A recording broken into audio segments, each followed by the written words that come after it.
Right now, residents are picking up the pieces after their apartment complex goes up in flames. The blaze broke out last night on Tony Wood Circle in the Centerville Park apartment complex in West Carrollton. Dave DeMarco is there live with the latest. Dave? Well, Ken, you can see what is left of this 8-unit building apartments here behind me. And I just spoke to investigators who say that they estimate about $400,000 worth of damage was done in this fire. Several residents lost everything in that fire that throughout the early evening and into the night just lit up the sky. People as far away as Miamisburg could see the flames shooting high above the Centerville Park apartments Friday night.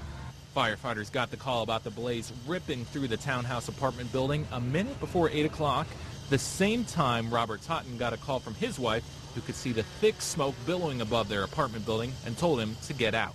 Come up over here, and the whole back of the patio was just going up in flames up to the rooftop. 2 News director Darcy Pizai was one of the first on the scene who captured this amazing home video, which included a man who was detained for trying to run into the burning building. We're trying to put fire out, and we've got a citizen climbing over our back to get in the building, so this wasn't a very smart move on his part.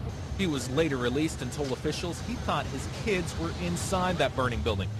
It took firefighters hours to extinguish that blaze that was fueled as it ran the roof line by the oily shingles. Firefighters say they arrived 4 minutes after they got the call. Residents say it seemed like longer. 20 minutes later, maybe a little longer, the first fire truck showed up. By that time, the flames were already coming out from under the overhang all the way at the end of the building. I think it probably went undiscovered for a while, and then by the time it was discovered, the fire was too large. Saturday, residents returned to sift through the ashes and look for what belongings they could salvage. Some of them venturing up to the 2nd floor, where you see both the walls and the roof were disintegrated by flames. Firefighters are still centering their investigation on the fire possibly starting in the kitchen.